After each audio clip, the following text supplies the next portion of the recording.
drops on down, but he can't keep them at bay. The rest of Russia try and keep them pinned off the side. Shadowburn continues to strike as he gets himself shiny, but Taimu's just been left alone. He's picking them off left, right, and center, and they are forced away from the point. I don't care what you say, but that must have felt better than magic mushrooms, ecstasy, and heroin all at the same time. McCree is so incredibly rewarding, and there are absolutely no good guides out there, so I figured I want to share my experience with you, and here it is. Hey, IOStux here, and welcome to my advanced McCree guide. This video will be really long and really in-depth, and I put a lot of work into it, so I really hope you'll enjoy it. Starting things off, I'd like to give a quick shout out to my supporters. They really helped me with recording some of the footage here. I would like to thank Derpy, Fendor, Sir Alot, Espir, Matic, Jaren, SonicGB, and Muzi. A quick disclaimer, I have opened a Discord server now. Feel free to join it and ask me or other user questions. I plan on doing something special with it later on, but I'll keep that a secret for now. The link to the server is in the description. First, I'd like to talk about my qualifications. In Season 2, I have reached a season high of 3720, and I have almost exclusively played McCree, and I would consider myself a hitscan main. I have analyzed my own and other McCree's gameplay to find every little detail I think is necessary to perform with him.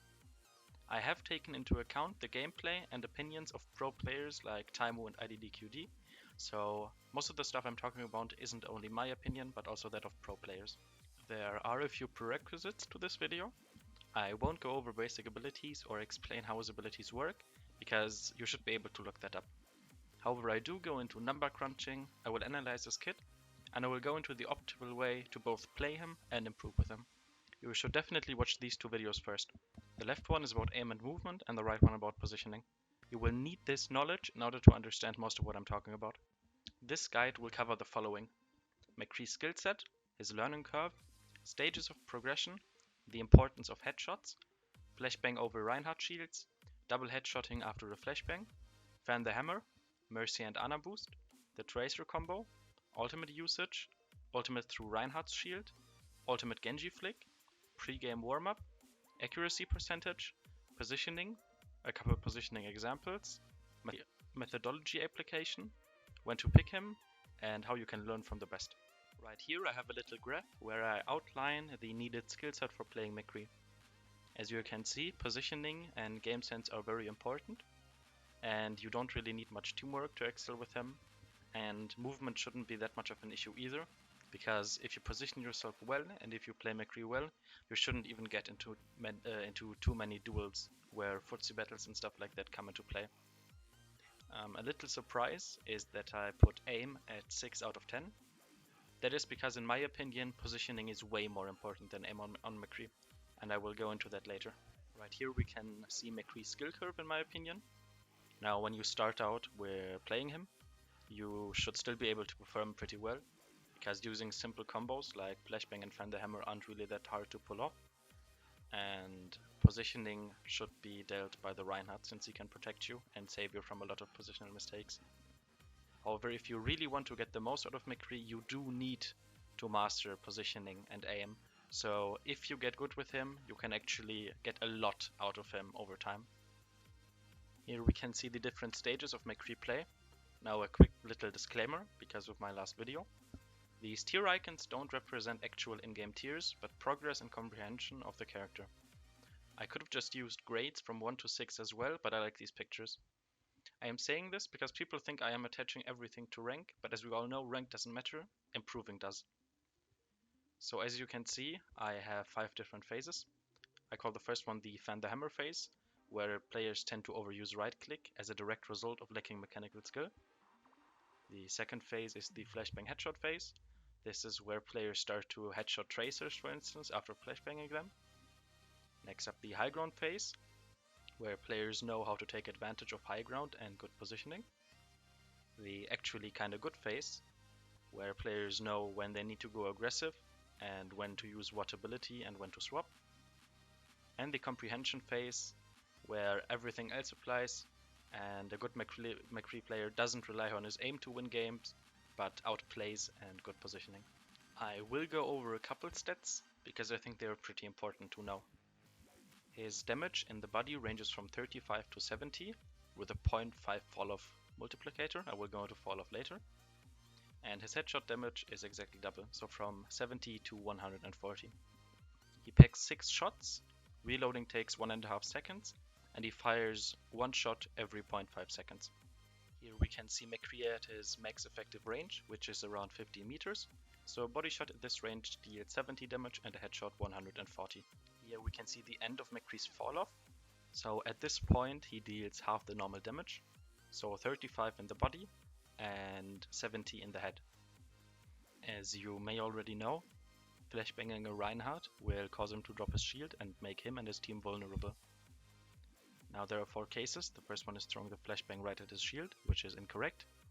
You may try to throw it over the shield, but you need to care, because if the range is too long, it won't hit. Next up, you can just casually throw it over the shield, and as you can see, it can stun him. However, this may not always land. And then we have the most consistent way, and the way in which I personally do it is a small jump before throwing the flashbang, so that hitting the flashbang over the shield becomes easier. One thing that not a lot of players know is that after a flashbang you can actually double headshot to kill 250 HP heroes. Now if the enemy is prepared, he can still wraith or use his ice block. However, the window of opportunity is milliseconds long. So in a casual game, going for the double headshot after flashbanging a 250 HP character should work. Right here you can see a little video clip of me showcasing this. Another popular alternative is to use Fan the Hammer. However, this puts you into dangerous close range. It also deals less damage. We tested it and Reaper survived with 90 HP if he used his Wraith correctly. However, it is easier to aim though, but that isn't the point of learning McCree. You should always go for the hard shots though, so that you can practice the hard shots.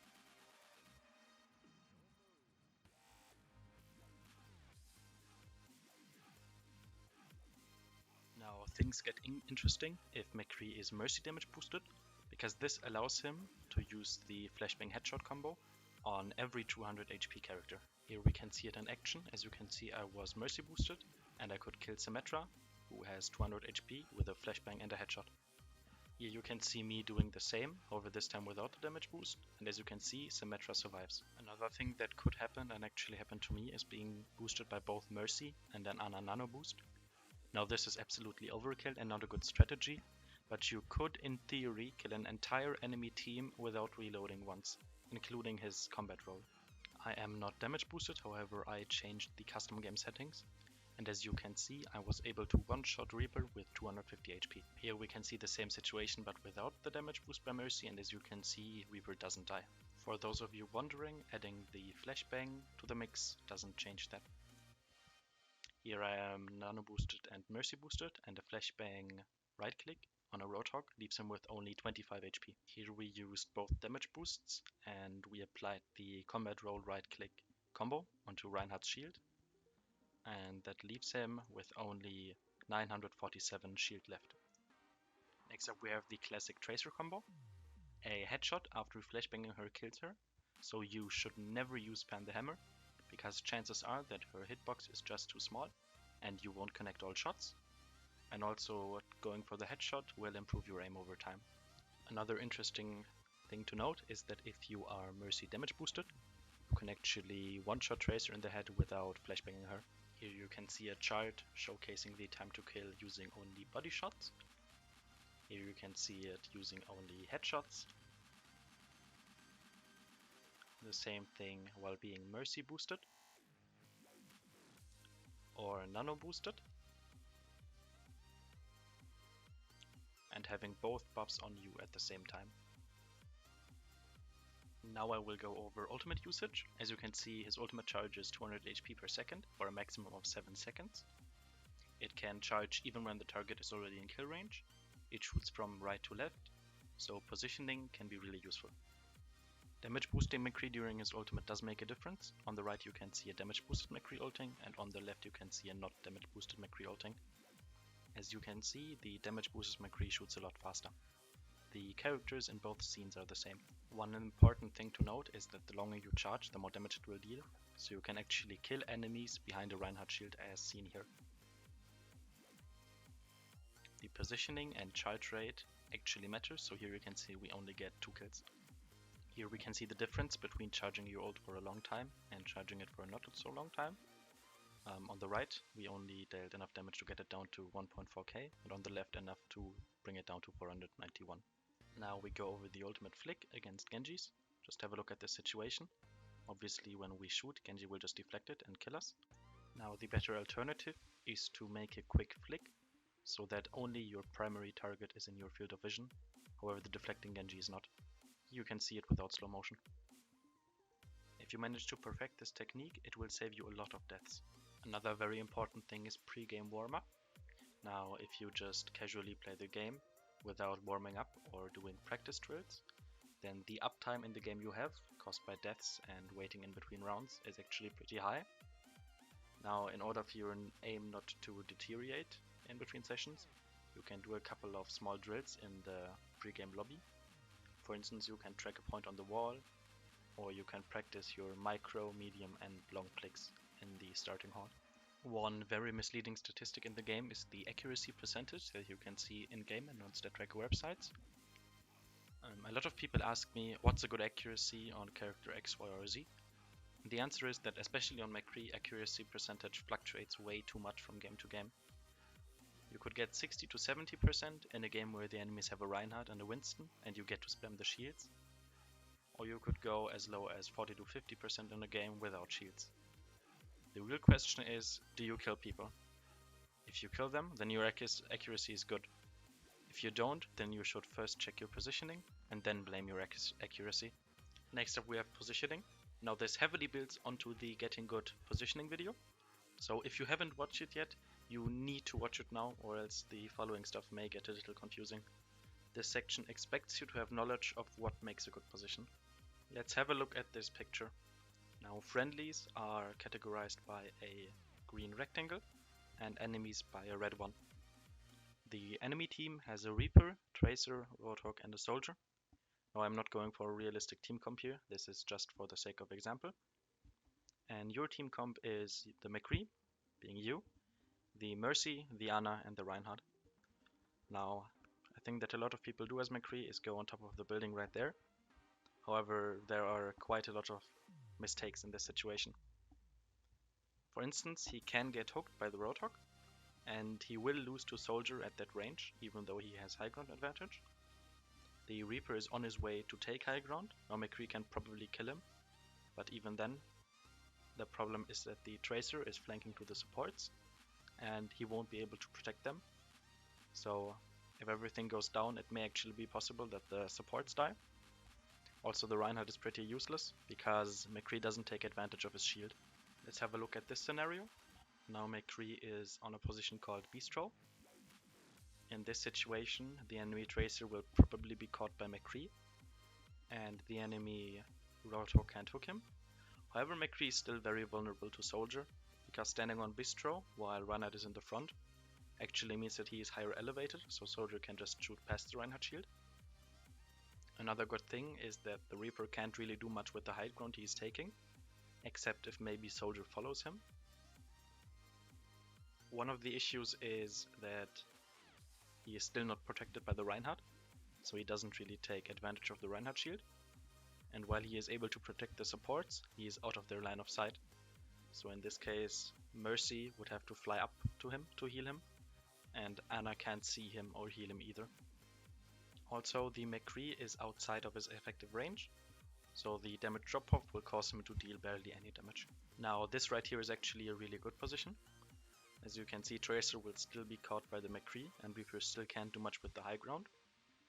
He can't get hooked because he's behind the Reinhardt shield, so that means that he is protected by Rein, and Soldier can't shoot through the Reinhardt shield as well. Also, he is in line of sight of both of his supports, and he's at his effective range, so he will be able to deal damage. Now this is one of the situations where having high ground is actually not the #1 priority, but being in a good position is. Alright, let's have a look at how the situation plays out. Tracer tries to flank from the back, however McCree manages to kill her. Soldier and Reaper are now on the high ground, since Soldier decided to follow him, and Roadhog continues to pressure the Reinhardt shield. So you may be asking yourself, what should you do now? You should probably pause the video and try to figure it out yourself before you continue watching. Now here you can see one of the possible solutions. As you can see, Enna positions himself behind the Rein, who now lost his shield thanks to the pressure from Roadhog. And McCree goes up to the Bistro so that he has high ground, and Mercy follows him so that she can heal him. While this positioning is viable, there is actually something different that I would do. If you have watched my GameSense video, you should be able to tell when you have an advantage. In this case we have a pick advantage. If you remember, Tracer got killed by McCree, so now it's a 4 versus 3. You should be able to push onto the Roadhog and kill him quickly, which will cause you to have a 4v2. Now this should be pretty easy, because Enna can also heal nade him, and in case Reaper drops down he can get stunned. And then chasing down Soldier won't be that much of an issue. This way you scored 4-0 instead of having an optimal position and leaving the rest of the fight down to mechanics. In this case we switched the enemy team comp. Instead of Tracer flanking and dying, we have replaced her with an Ana. So McCree doesn't have a 4v3 and no pick advantage. In this case, standing on the Bistro is actually the correct decision, because he has a great overview of the map, and he needs to continue fighting a 4v4 and look for openings and positional mistakes on the enemy team. Now let's look at methodology application. You need to apply the positioning rules to your own gameplay. When you do so, you need to take into account advantages. For instance, high ground, pick or ult advantage. We went over that in the GameSense video. And in the example just now, our positioning actually changed because of a pick advantage. You need to consider vision, so who you can see and who can see you, in this case with the Ana support. You need to be aware of your cooldowns, so that you can go aggressive with your flashbang, however you need to stick defensive without it. You need to take care of reloading, so you shouldn't push with only 2 shots left, however this shouldn't be that big of an issue in Overwatch. And you need to take health packs into consideration, since you can take more fights with health packs around you. Another question is when you should pick McCree. Now in my opinion he is viable in almost every situation. He synergizes very well with the Reinhardt, so if you have one, he's really good. But Reinhardt is a must pick anyways in the current meta. He completely destroys Tracers and Pharahs, and he does pretty good against other flankers too. And he is super fun to play with the Pocket Mercy, as we saw earlier with the increased damage. In my opinion, he does well in all game modes. The best way to get better at McCree is not only to play him, but also to learn from the best. Artier, Taimu, IDDQD, Shofor, Soon, AKM and Valutaja are the world's best McCree players. You need to watch them, you need to learn from them, and you need to play like them.